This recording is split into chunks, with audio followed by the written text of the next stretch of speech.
Giridvaradhari. Thank you. Jaya Gopi Janavalabha Giridvaradhari.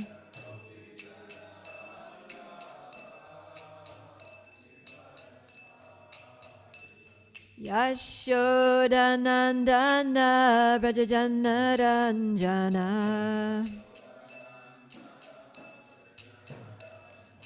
Yashodanandana Brajajanaranjana.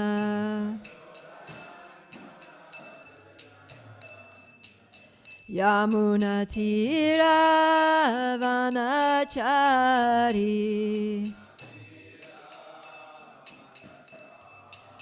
Yamunatira Vanachari.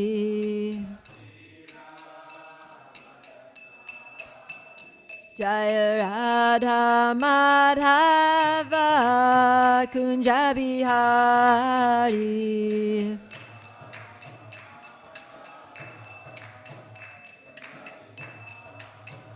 Jaya Radha Madhava Kunja Bihari.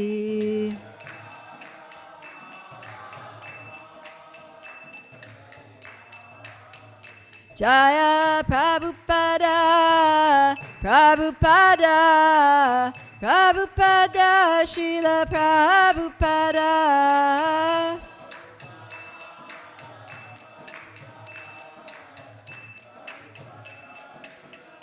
Jaya Jaya Prabhupada, Prabhupada, Prabhupada, Jaya Prabhupada.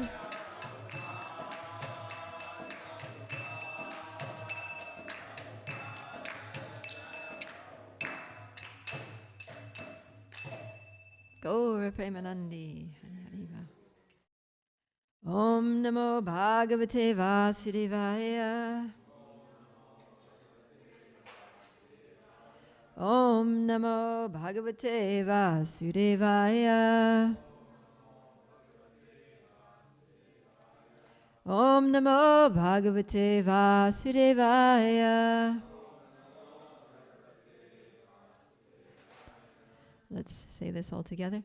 Narayana namaskritya naram chaiva narottamam devim saraswatim vyasam tato jayamudirayat nashta prayeshu abhadreshu nityam bhagavata sevaya bhagavati uttama shloke bhaktir bhavati naishtiki om ajnanatimirandasya Gyananjana Shalakaya Chakshurum Militanjena Tasmai Shri Gurave Namaha.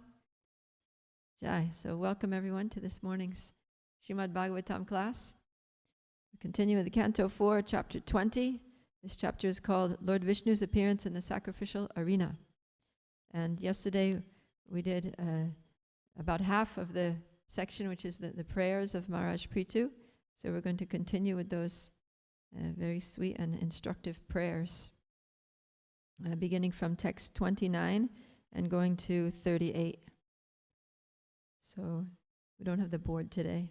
So I'll just, I'll read the translations and then we'll go back to text 31 and recite the Sanskrit.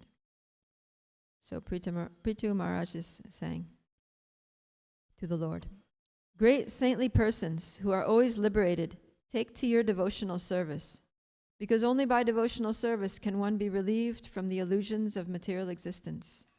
O my Lord, there is no reason for the liberated souls to take shelter at your lotus feet, except that such souls are constantly thinking of your lotus feet.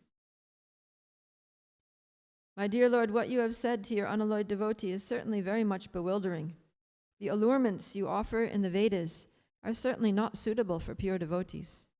People in general, bound by the sweet words of the Vedas, engage themselves again and again in fruitive activities, enamored by the results of their actions. My Lord, due to your illusory energy, all living beings in this material world have forgotten their real constitutional position And out of ignorance, they are always desirous of material happiness in the form of society, friendship, and love. Therefore, please do not ask me to take some material benefits from you, but as a father, not waiting for the son's demand, does everything for the benefit of the son, please bestow upon me whatever you think best for me. We'll come back to that verse. Text 32. The great sage Maitreya continued by saying that the Lord, the seer of the universe, after hearing Prithu Maharaj's prayer, addressed the king. So now the Lord is speaking to Maharaj Prithu. My dear king, may you always be blessed by engaging in my devotional service. Only by such purity of purpose as you yourself very intelligently express can one cross over the insurmountable illusory energy of Maya. My dear king, O protector of the citizens, henceforward be very careful to execute my orders and not be misled by anything. Anyone who lives in that way, simply carrying out my orders faithfully, will always find good fortune all over the world. The great sage Maitreya told Vidura, the Supreme Personality of Godhead amply appreciated the meaningful prayers of Maharaj Prithu. Thus, after being properly worshipped by the king, the Lord blessed him and decided to depart. King Prithu worshipped the demigods, the great sages, the inhabitants of Pitri Loka, the inhabitants of Gandharva Loka, and those of Siddha Loka, Charana Loka, Panaga Loka, Kinara Loka, Apsara Loka, the earthly planets and the planets of the birds. He also worshipped many other living entities who presented themselves in the sacrificial arena. With folded hands he worshipped all these, as well as the Supreme Personality of Godhead and the personal associates of the Lord, by offering sweet words and as much wealth as possible. After this function, they all went back to their respective abodes, following in the footsteps of Lord Vishnu. The infallible Supreme Personality of Godhead, having captivated the minds of the king and the priests who were present, returned to his abode in the spiritual sky. King Prithu then offered his respectful obeisances unto the Supreme Personality of Godhead, who is the Supreme Lord of all demigods. Although not an object of material vision, the Lord revealed himself to the sight of Maharaj Prithu. After offering obeisances to the Lord, the king returned to his home. So that's the end of our section and the end of this chapter. So let's go back to text 31. If you have books or devices with you, please get there in text 31. So we'll repeat the Sanskrit for this. Tvanmayayadha jana isha kandito yadan yada shastaritatmano buddha yata charet bala hitam pita swayam tata tvamevarhasina samihitum Tvanmayayadha jana isha kandito yadan yada shastaritatmano buddha yata charet bala hitam pita swayam tata tvamevarhasina samihitum. Please chant.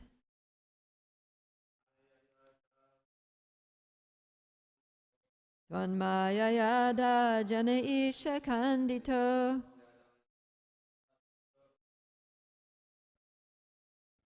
yadan yada shastaritatmano buddha yata charet bala hitam pita swayam tata tvamevarhasina samihitum.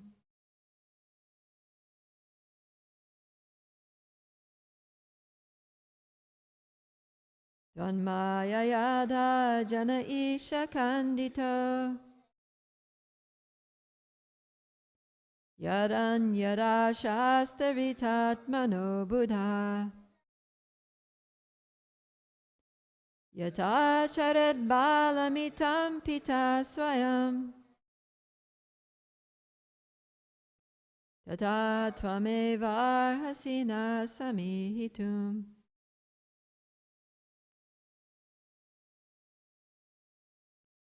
Tvanmaya Yadha Jana Isha Kandita.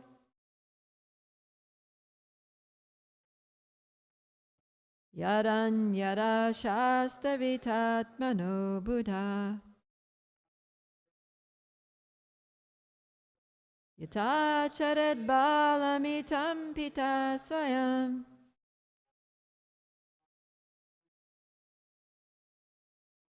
Tata Tvameva Arhasina Samihitum.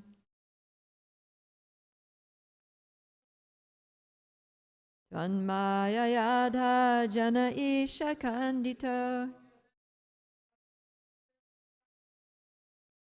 Yadan Yada Shastavitatmano Buddha. Yata Chared Balamitam Pita Swayam. Tata Tvameva Arhasina Samihitum. All right, let's repeat the word for word. Tvat, your. Mayaya, by illusory energy. Adha, certainly. Janaha, the people in general. Isha, O my Lord. Kandita, separated. Yat, because. Anyat, other. Ashaste, they desire. Ritta, real. Atmanaha, from the self. Abuddha, without proper understanding. Yata, as. Charet, would engage in. Balahitam, the welfare of one's child. Pita, the father. Swayam, personally. Tata, similarly. Tvam, your lordship. Eva, certainly. Arhasina samihitum, please act on my behalf. Translation and purport by His Divine Grace A.C. Bhaktivedanta Swami Srila Prabhupada Ki Jai.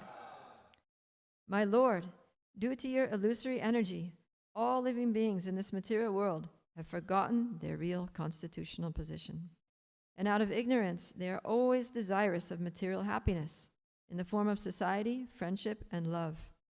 Therefore, please do not ask me to take some material benefits from you, but as a father, not waiting for the son's demand, does everything for the benefit of the son, please bestow upon me whatever you think best for me.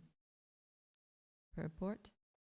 It is the duty of the son to depend on his father without asking anything from him. The good son has faith that the father knows best how to benefit him. Similarly, a pure devotee does not ask anything from the Lord for material benefit, nor does he ask anything for spiritual benefit. The pure devotee is fully surrendered unto the lotus feet of the Lord, and the Lord takes charge of him. As stated in Bhagavad Gita 1866, Aham tvam sarva papebhyo mokshayishyami. The Father knows the necessities of the Son and supplies them, and the Lord knows the necessities of the living entities and supplies them sumptuously. Therefore, the Ishopanishad states that everything in the material world is complete, purnam idam. The difficulty is that due to forgetfulness, the living entities create unnecessary demands and entangle themselves in material activities. The result is that there is no end to material activities life after life. Before us, there are varieties of living entities, and everyone is entangled in transmigrations and activities. Our duty is simply to surrender unto the Supreme Personality of Godhead and let Him take charge, for He knows what is good for us. Prithu Maharaj therefore tells the Lord that as the Supreme Father, He may elect to bestow whatever He considers beneficial for Prithu Maharaj. That is the perfect position of the living entity. Therefore, Sri Chaitanya Mahaprabhu teaches us in his Shikshastakam, Nadanam najanam nasundarim kavitam va jagadishikamaye mama janmani janmanishvare bhavatad bhaktir haituki tvai. O Almighty Lord, I have no desire to accumulate wealth, nor do I have any desire to enjoy beautiful women, nor do I want any number of followers. I only want your causeless devotional service in my life, birth after birth. The conclusion is that the pure devotee should not aspire after any material benefit from devotional service, nor should he be enamored by fruitive activities or philosophical speculation. He should always be engaged favorably in the service of the Lord. That is the highest perfection of life. Srila Prabhupada ki jai. Does that last two sentences remind you of any verse? That he's saying the pure devotee should not aspire after any material benefit from devotional service, nor should he be enamored by fruitive activities or philosophical speculation. He should always be engaged favorably in the service of the Lord. From Bhakti Rasamrita Sindhu. That's related, yeah, unmotivated and uninterrupted, but there's one particularly where this is basically a paraphrase of that verse. Starts with Anya. Jnana karma dhyanavritam anukulyena krishnanu shilanam bhaktir uttama. Yeah, so Anya bilashita shunyam means that the devotee has no other desires. Any other desires are zero, shunyam. And then jnana karma dhyanavritam, the devotional service is not covered by desires for material benefit or philosophical speculation, which is exactly what Prabhupada is saying here. And anukulyena krishnanu shilanam bhaktir uttama, that anukulyena krishnanu shilanam means to cultivate, that one cultivates activities that are favorable to the Lord, the devotion that's favorable. So that's what Prabhupada is saying. You should always be engaged favorably in the service of the Lord, and that this is bhaktir uttama, this is the highest platform of devotional service. Prabhupada said this is the highest perfection of life. This is the standard of pure devotion, pure devotional service. So Maharaj Prithu is definitely a pure devotee, and he's actually complaining. He says here in, well, let's go back here to, let's go back to text 30, where this is where he's complaining. He's saying, "My dear Lord, what you have said to your unalloyed devotee is certainly very much bewildering." So he's saying that I'm your pure devotee. I have nothing to do except serve you. I'm not interested in material things. But what you've said is bewildering to me, because previously the Lord had offered Maharaj Prithu a benediction. So generally these kinds of benedictions are material benedictions. And he's specifically talking in terms of what you have said. He's talking about the Vedas. Right? There's one verse that says that when one becomes indifferent to all that has been said and all that will be said, right, then one attains the transcendental platforms. That's from Bhagavad Gita. So what is this all that has been said and all that will be said? It's referring to the Vedas, because the Vedas are Shruti. Shruti means that which has been heard. So something can only be heard if it's been said. So that which the Shrutis have been said. So that which has been said is the Vedas, the Vedic literatures. And he's saying what you have said is bewildering. In other words, the Vedas are very bewildering, because on the one hand, the Vedas give all these injunctions and prescriptions for sacrifices, for karma kanda, basically. If you worship this demigod, you'll get this material thing. If you perform this ritual, then you'll get this material thing. And that's basically comprises most of the Vedas. I mean, Krishna says that the Vedas are mainly dealing with the three modes of material nature. And he tells Arjuna, rise above these modes and be situated on the transcendental platform. But the way the Vedas are written, it makes people feel like if they don't follow those injunctions, if they don't perform those rituals, they're going to be doomed. They're going to be degraded. They're going to end up in hellish life. They're going to incur sinful reactions for neglecting their duties according to the Vedas, according to their varnashram positions. And the future will be very dark for them. But Srila Prabhupada is saying something very interesting, which is totally opposite to that here in the purport. He says that In the Vedas, there are 3 categories of activities known as karma kanda, fruitive activities, jnana kanda, philosophical research, and upasana kanda, worship of different demigods for receiving material benefits. Those who are engaged in karma kanda and jnana kanda are doomed. So the Vedas are making you think that if you don't do this karma kanda and jnana kanda, then you're going to be doomed. But Prabhupada's saying, if you do karma kanda and jnana kanda, then you're going to be doomed. So it's a little contradictory here, right? And Preeti Maharaj is specifically saying that this is a trap. You know, these are allurements. You're luring us into a trap. So we can, in the second paragraph of the purport, Srila Prabhupada helps us to understand this apparent contradiction in terms of the Vedas. Are the Vedas bringing about our doom, or are they saving us from doom?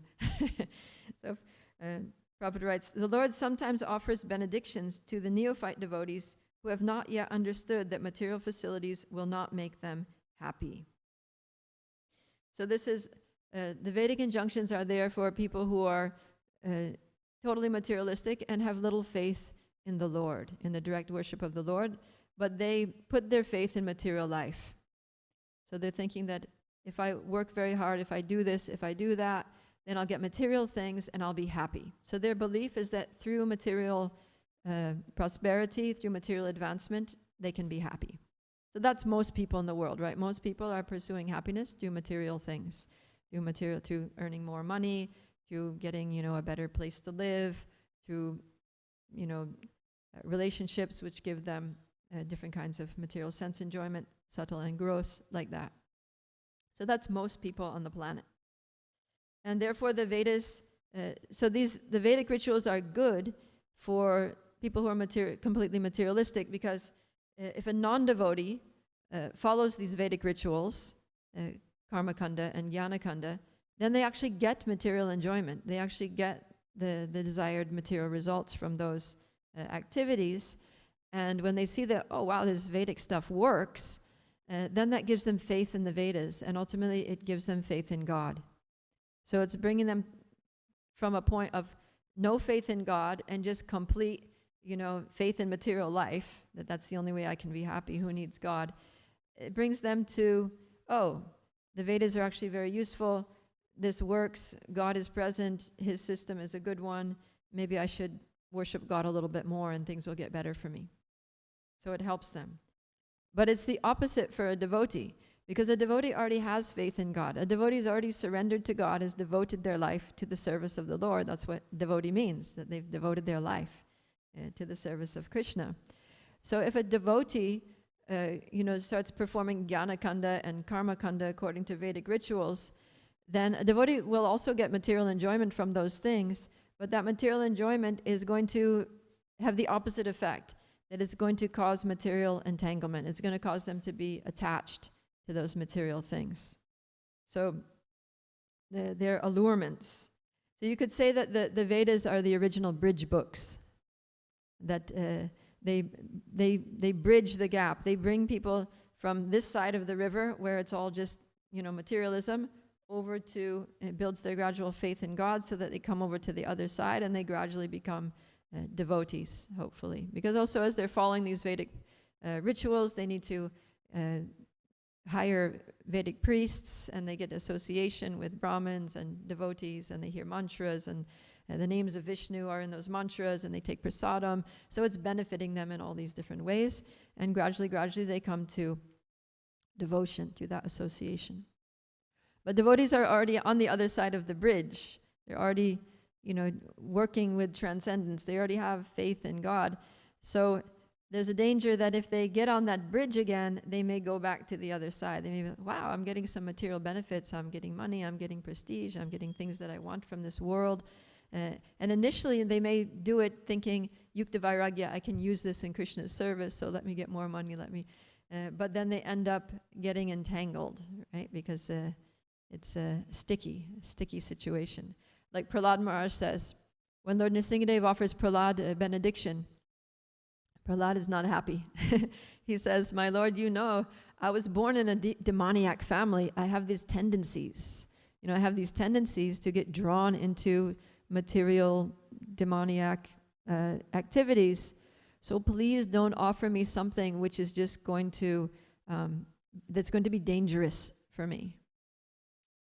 So in this way, the Vedic rituals can be dangerous for devotees, because if we put more faith in the Vedic rituals than we put in the processes of bhakti to make us happy in this world, we can end up back on the other side of the bridge, just thinking that material activities are the all in all and forgetting about our devotional service.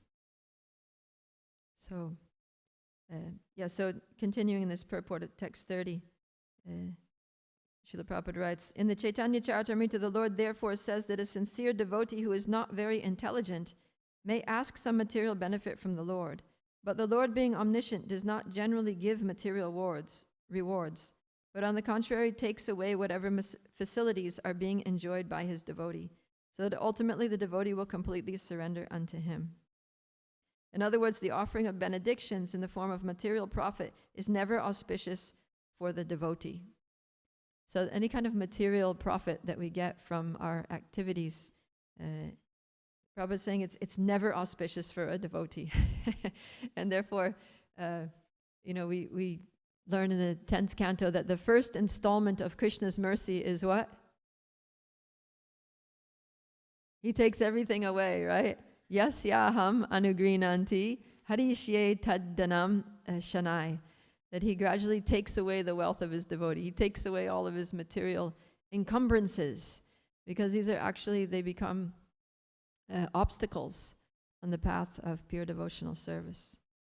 But then afterwards, the Lord may also give back. And we see that in the life of Srila Prabhupada, right? That he was a businessman. He actually had the karma to be one of the most wealthy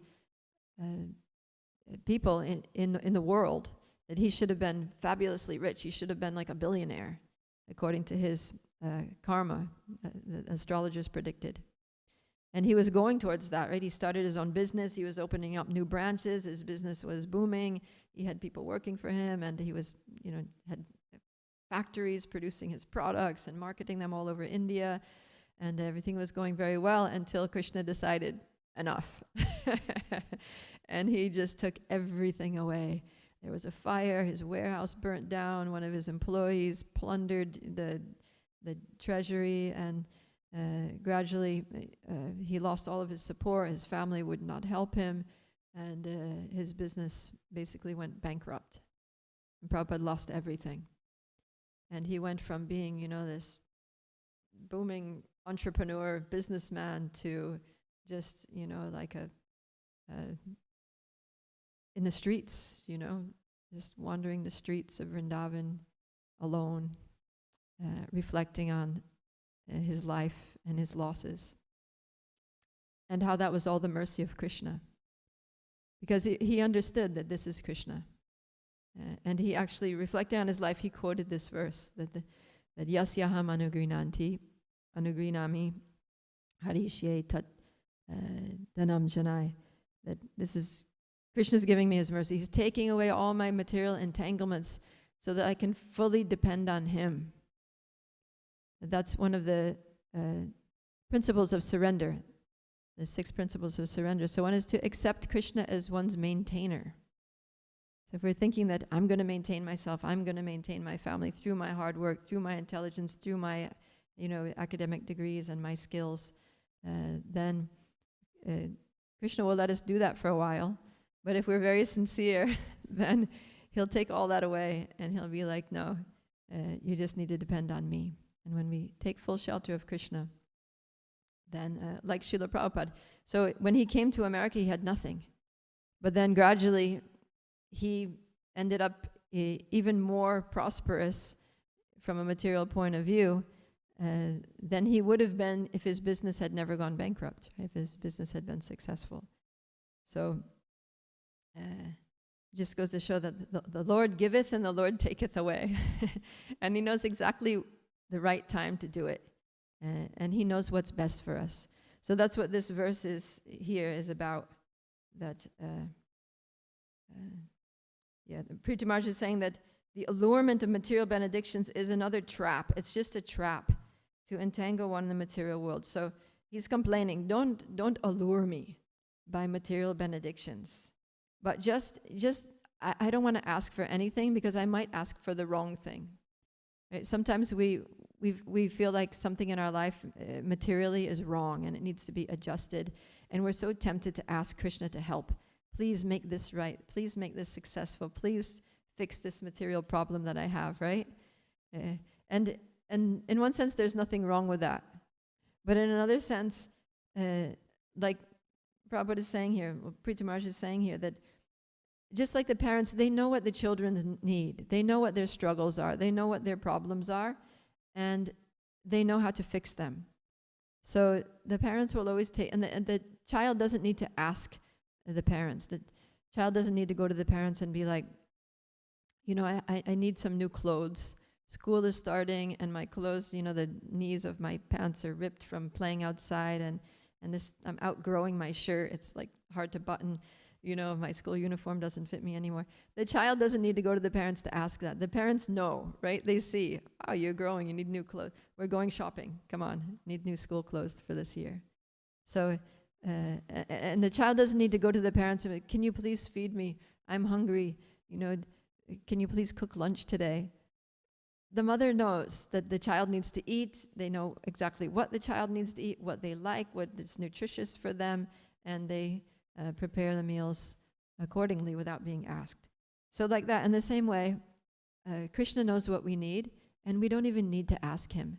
He's just like that loving parent that provides everything at the right time, in a very balanced way, in the most healthy way, in the way that fits us, in the way that suits us.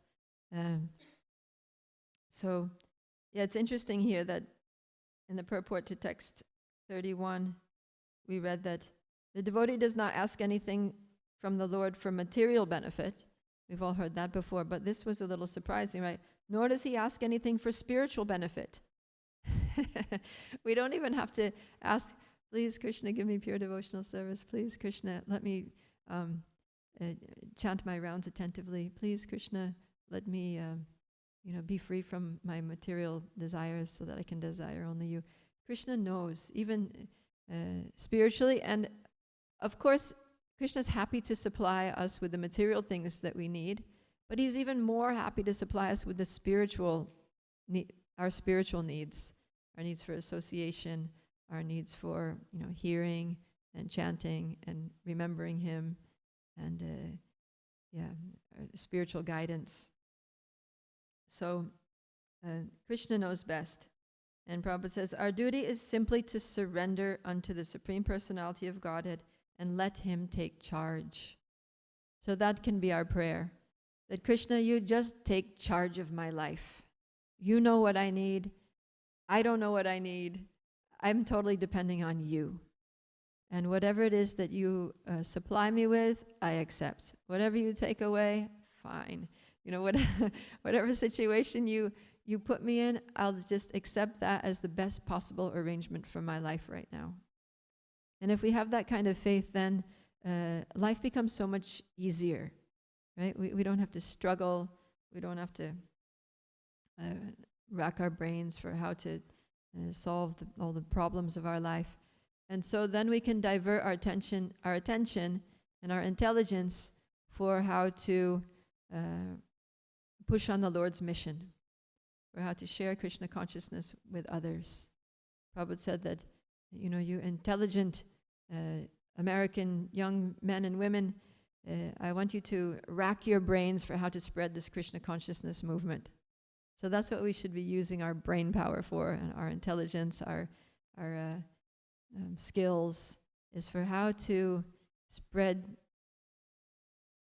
Srila Prabhupada's movement, how to relieve the anxiety of Lord Chaitanya about the situation, the condition of the fallen souls in this age. And then whatever comes from that comes, right? If we get fame, if we get wealth, if we get whatever, then accept that. If we lose everything, then fine. It's all Krishna's mercy in one form or another. And if we're fully surrendered to Krishna, then we can be confident that everything is going to be good. So, so Maharaj Prithu prays like this, and the Lord is very happy with this attitude of the devotee, and he blesses him. He says in text 32, he says, Mai bhaktir astute. May you be engaged in devotional service. Mai bhaktir, devotion to me, astute, let it be. Let it be. I bless you that you'll be engaged in my devotional service.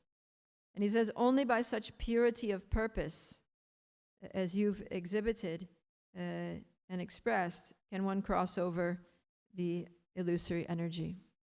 So we need to have this purity of purpose. And the purity of purpose is what we were talking about, anya bilashita shunyam, that we don't want anything else. We only want pure devotion to the Lord. We only want to serve the Lord according to his desire. Like in Christianity it says, let thy will be done. That myself, I don't have any separate interest. I just want to be an instrument of your will so that thy will can be done through me. So that is purity of purpose.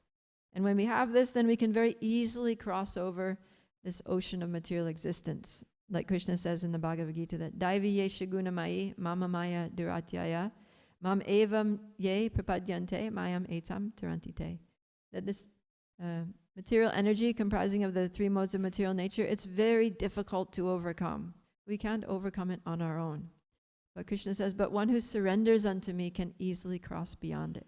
So if we just give up our own stuff and just surrender unto Krishna, we forget about our, plans and ambitions and material desires in this world, and just surrender to Krishna and let his plan unfold for us, because he has a plan for each one of us. And it's a beautiful plan. It's a wonderful plan. It's the best plan. But it's not going to happen as long as we're wanting to do our own plan. If we have a separate desire. And that's why we're here in the material world, is because we desired to enjoy separately from Krishna. So we have to just give up this separatism and align ourselves with the will of Krishna. That Krishna, I just want to do whatever you want me to do. Just use me as your instrument. And then we can easily cross beyond the material world, because the reason that we came to the material world is no longer there. And therefore there's no reason for us to be in the material world anymore. So then we can just go back home, back to Godhead, where everybody's will is aligned with the will of the Supreme. So that's what we're gradually learning. The process of bhakti is pulling us away from our separatism and gradually bringing us back into alignment with Krishna. It's like, in your car, sometimes the steering gets out of alignment. And so, you let go of the steering wheel, and the car is like veering off to the side, and you need to go to the mechanic and get it realigned, right? So that everything is going forward and you can drive nice. So in the same way, in the material world, we're disaligned. Our lives, our consciousness, our goals are out of line with what they're meant to be constitutionally, with our actual, they're out of line with what our actual self-interest is. And this is not just talking about, what Krishna likes, but our own self-interest, because our own self-interest is the interest of Krishna, because we're parts and parcels of Krishna. We literally can't be separate from Krishna, because we are Krishna, in a sense, that we are parts and parcels of Krishna. We're achintya bheda abheda tattva. We're simultaneously one and different from Krishna. We're nothing but Krishna, but we're eternally separated parts of Krishna, and our duty is to engage in the eternal service to Krishna with love and devotion. So we're not even, we're thinking that I'm going to be better off serving my own desires. I'm going to be better off looking after myself, right? My own needs. But no, that's totally wrong, because the only way that we can actually even achieve our own selfish interests is to serve Krishna. So if we're not even selfish. We're just dumb, because we don't even know how to be selfish properly, because we don't know what our self-interest is. So that's what ignorance means, and that's our condition in this material world, that we're just like totally entrenched in avidya. So we need to come to knowledge, we need to realign ourselves, we need to know what our self-interest is, know how to achieve that, and that is by realigning ourselves with Krishna. And then we can easily cross beyond this ocean of nescience. So we see here in text 34 that the Lord, after hearing the prayers of Maharaj Prithu, he's very happy. It says, Maitreya is saying, the Supreme Personality of Godhead amply appreciated the meaningful prayers of Maharaj Prithu. And Prabhupada writes in the purport, most important is in this verse are the words, Prati Nandyartavat Vachaha, which indicate that the Lord appreciated the very meaningful prayers of the king. So when we pray to the Lord with this purity of purpose, Prabhupada says, when a devotee prays to the Lord, it is not to ask for material benefits, but to ask the Lord for his favor. He prays that he may be engaged in the service of the Lord's lotus feet birth after birth. So when we pray like this with purity of purpose, with no separate desire, then the Lord's very pleased. He appreciates those prayers. He's very happy with those kind of prayers. So when we say that we shouldn't ask him for anything material and we shouldn't ask him for anything spiritual, it doesn't mean that we shouldn't pray. We should still pray, but we should just pray, make this prayer that Krishna, please take charge of my life. I surrender to you.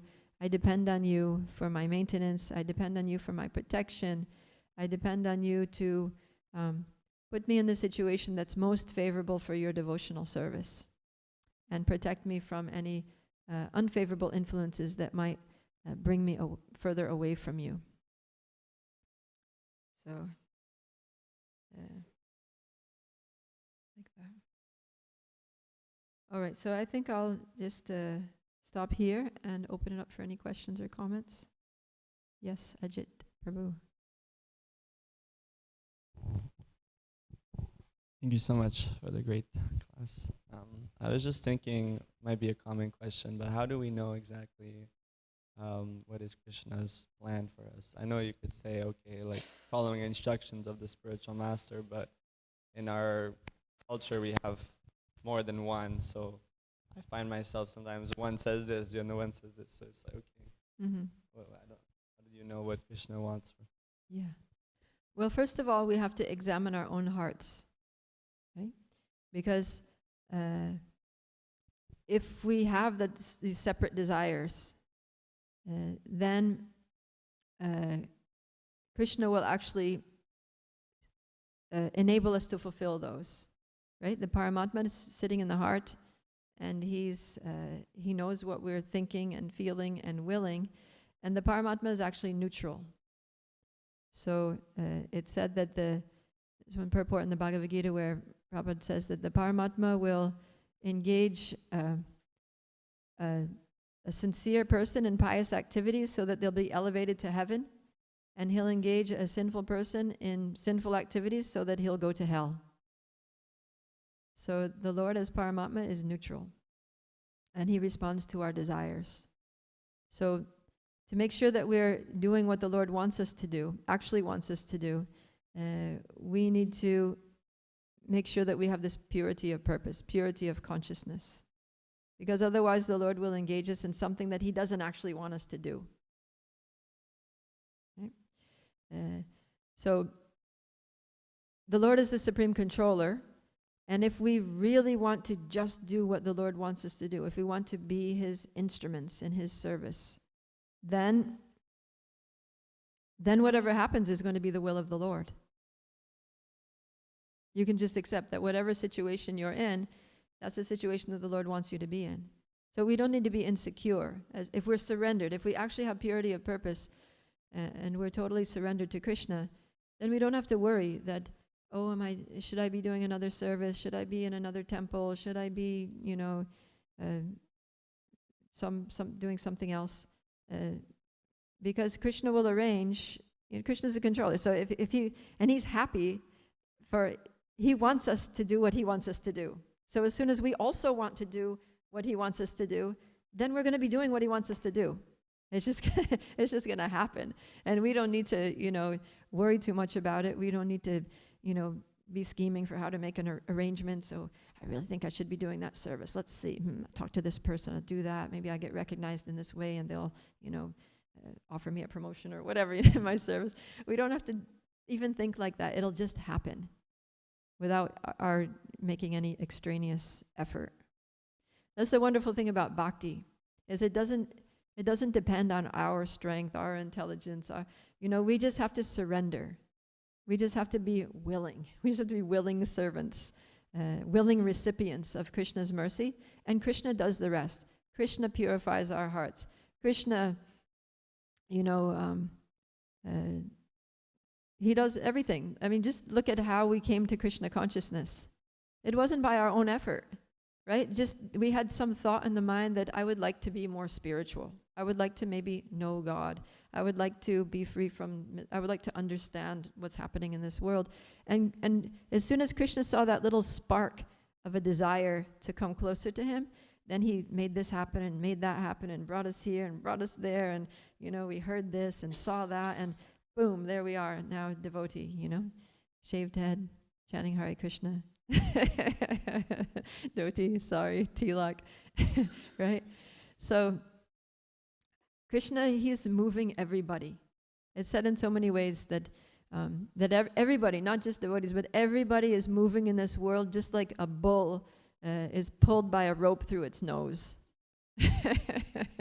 We're just moved, either by the modes of material nature, if we have material desires, but that's also Krishna indirectly, or by Krishna personally, if we're devotees. So we just have to trust Krishna and go with Krishna's flow. And our part in this is to just make sure that our desire is pure. And then everything will be okay from there. Leave the rest to Krishna. That's what Prabhupada's saying. Let Krishna take charge. Right? That's what he says there in that purport. Simply surrender unto the Supreme Personality of God and let him take charge, for he knows what is good for us. Okay. How do I know if my desire is pure? I have purity of. Well, you have to be introspective. You have to see. Just keep reflecting on, when you're about to do something, reflect, oh, why am I doing this? And, often we're doing things for our personal sense enjoyment or our self-aggrandizement, and we're not actually doing it for the pleasure of Krishna. So we have to be continually reflecting on our motives for everything that we do, for things that we say. Sometimes we say things to people, and it's tricky, because we may say something that's actually Krishna conscious, but we're not actually saying it to inspire that person, encourage them in their service, but we might be saying it to just, make ourselves look smart, or show them that we are, superior, or try to put them down or something. So, we have to always be checking our motives. And you sing Rupa Prabhu? This just reminded me of a class Tamal Maharaj was giving. I think it was in Australia sometime in the 90s. And somebody asked him a question kind of along the lines of, can we just read Srila Prabhupada's books and is that enough and we can get everything we need from there? And his answer kind of reminded me of this question in some ways. And he said that he questions even himself and his godbrothers if we're saying, okay, Srila Prabhupada's books, that's my authority. I get everything from there. And he said, who are you speaking with to help you confirm that you've actually interpreted them correctly? Mm. So who do we have in our life that helps us to self-reflection, and then also who do we trust in our life that can help us to guide us in that way also? And I was really impressed that he was saying even for himself, he was doing that. Mm. He would call his godbrothers and ask them questions before doing something. And at that time, he was one of the most senior devotees in the movement, for sure. And I just appreciated that point of always looking for who can help us, who do we trust and have that relationship with that can help us to validate our questions and own self-reflections and even our interpretations of Srila Prabhupada's books. Yeah, that's very important, because also, like you said, when we examine our own hearts, we may be examining them through the lens of our own false ego. So we may not even get a clear vision of our motivations, right? Like you said, how do we know our desires? So we may need, we often and generally always need someone else to help us. Someone who knows us well, who has a personal relationship with us, who's been observing us and working with us for some time to be able to point certain things out to us, a trusted mentor, a guru. So therefore, Guru, Sadhu, and Shastra. Because Krishna's instructions, they come through the Shastra. And if we're reading very prayerfully, very sincerely looking for instruction, then something from one of Prabhupada's purports will jump out to us and speak to us. And they'll be like, wow, and it'll hit you. You know, you'll feel it. You'll have like a visceral experience of how that was for me. Like, you'll just feel it like, boom, wow. Like that's Krishna speaking to me there through Prabhupada's purport or through the verse. So that's one way. And then we need to confirm. We need to confirm those with sadhus. Like, oh, I read this the other day and it really struck me hard. And I felt like it really related to this situation in my life and this question that I've been struggling with finding an answer to. What do you think about it? You know? And get the advice of senior devotees, our gurus and mentors. And then if everything lines up, you know, the way, what you read, what you heard, how you feel, and then your guru confirms it, then it's pretty clear that, yeah, this is what I have to do. So different sources. And also another thing, one time I asked this question, that how do I know that how that I know that Krishna is happy with my service, that I'm doing what's most pleasing to him? And the devotee said, because you'll be pleased, because you'll be happy. So if Krishna is happy with us, then generally we'll be happy. And the happiness that we get from that service it's a higher happiness. So we're talking about materialists, they're pursuing happiness through material things.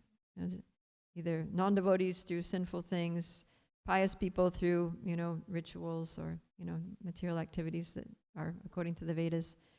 And devotees, we're trying to make Krishna happy. And the happiness that we get from that, even without trying, it's a much higher level of happiness.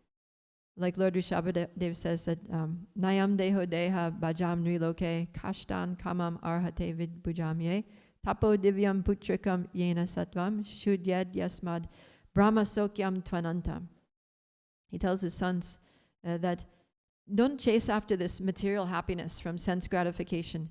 That level of happiness is available even to the hogs and dogs that eat stool. The same taste that you get from eating your food, all your delicacies, going to a fancy restaurant, the same enjoyment of the tongue the pigs get from eating stool.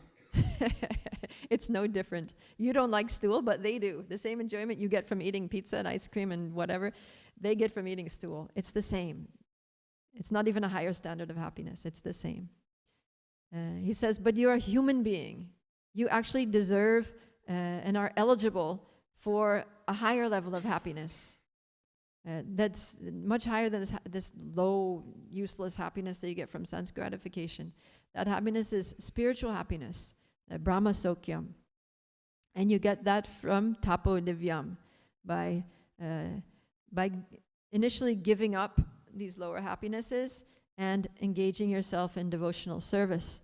Because through that activity, you come to the Shuddha Sattvam platform. You come to the transcendental platform where you can relish spiritual happiness. And the quality of this Brahma Sokyam, or spiritual happiness, is that it's Tvanantam. It goes on forever. It's not temporary. Right? Like the material pleasures, Krishna says that Yehi samsparshaja bhogam dukkha yoga yonaya evate. So this intelligent person doesn't pursue material pleasures because adyanta vanta konteyam. They have a beginning and an end. So the wise do not delight in them. So spiritual happiness doesn't have a beginning and an end. It's endless. It's anantam, literally means without end. So the happiness that we get from devotional service, it goes on just ever increasing. So that's the happiness that we're meant for. That's our birthright, is in the human form of life. But in order to taste that happiness, we need to give up the lower happiness and have faith in Krishna. And when we're doing the right thing, when we're pleasing Krishna, then we'll experience that happiness. And it'll confirm us. It'll confirm. Which is not to say that devotees don't suffer. Devotees also go through difficulties. But even the amazing thing about devotional service is that even when devotees are going through the greatest difficulties, right, like the Pandavas, they experience so much difficulty.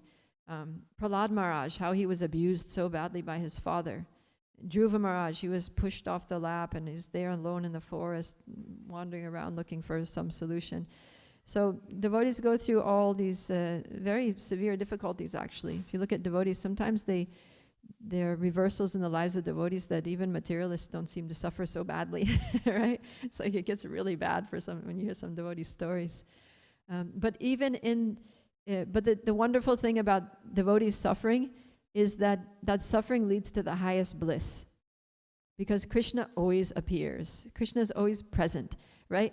Prahlad Maharaj was suffering so much abuse by his father, was trying to kill him in so many ways. Lord Nrsingadev appeared. Dhruva Maharaj was pushed off the lap of his father, fuming with anger, totally rejected and alienated by his family, and Lord Vishnu appeared after he met Narada Muni. The Pandavas, they were exiled, they lost their kingdom, the Draupadi was stripped in the royal assembly. It's like, how could you suffer any worse than that? But Krishna was with them through it all. Time and time again, Krishna was coming. And that's why Kunti Devi says, let these calamities come again and again, because by this we can see you again and again. And Vishwanath Chakravarti Thakur says that one who thinks that Krishna is unkind to his devotees by giving them suffering doesn't understand the nature of rasa. He says, because it's only after the darkness of night that the sunrise appears especially beautiful. It's only when you've been out in the freezing cold in the winter that when you come inside and sit by the fireplace that you really enjoy the warmth. It's only when you're very, very hungry, when you're starving, you're famished, that food tastes extra delicious. So in the same way, Krishna, he puts us through difficulties so that when he comes, when he appears to save us from those difficulties, then our happiness comes to the next level. It's the bliss that we feel in our devotion is like something that we never experienced before.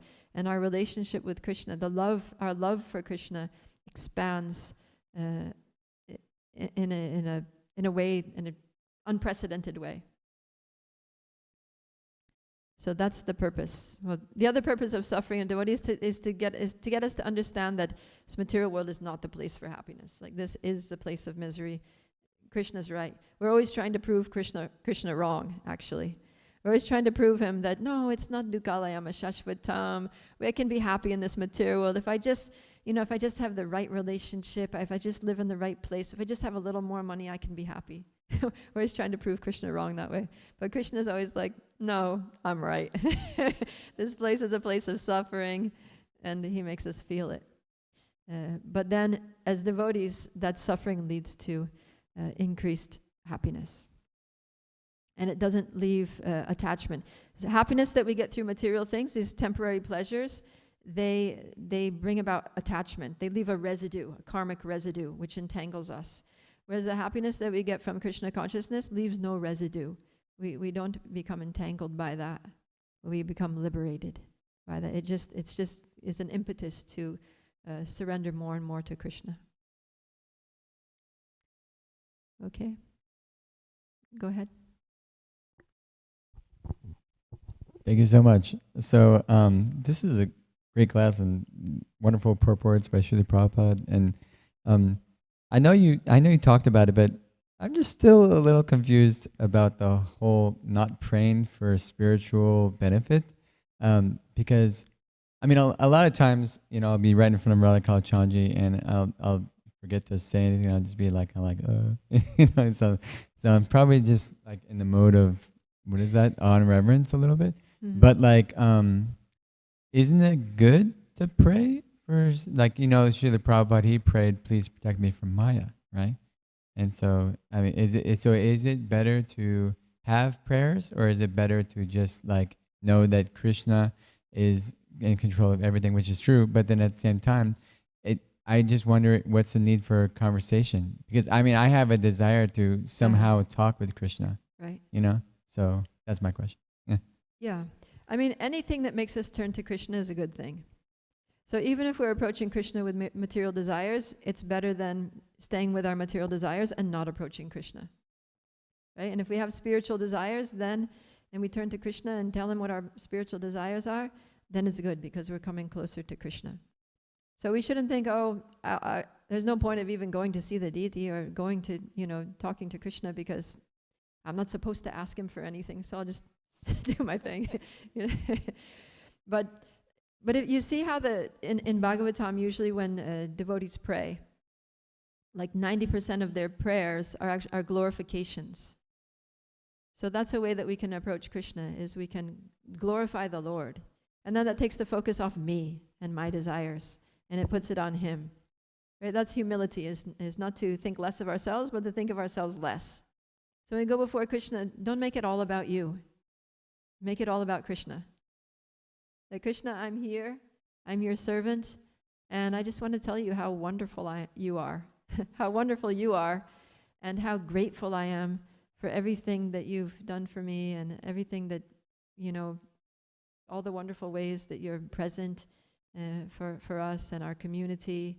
And you can thank him for the way you can see how he's helped other devotees who are dear to you. And you can, after hearing from Bhagavatam or hearing a pastime of Krishna, you can be like, Krishna, I was just reading your pastime about, how you lifted Govardhan Hill, and I just want to tell you that was so amazing. You are the coolest, and how just like glorify him for his activities. That's what the Vrajbasis do, right? They're always glorifying Krishna for his wonderful activities, his wonderful qualities. That's how they talk to Krishna. And that's how personalities like in the Bhagavatam, their prayers are all just 99% glorifying Krishna. And at the end, they might have some little request for devotional service or for protection if they're in difficulty. But the point here is not that we shouldn't pray to Krishna, but that we don't need to. It's meant to reassure us that even if I don't pray to Krishna, even if I don't ask him to fulfill my material or even spiritual desires, he's going to do it anyway because he knows what I need, materially and spiritually. So it's to give us confidence that Krishna is totally taking care of me, and all I need to do is serve him. Yeah, thank you so much. Okay, we better wrap it up then. Grantaraj Srimad Bhagavatam ki jai, Srila Prabhupada ki jai, Gaura Premanandi Hari Hari Bo.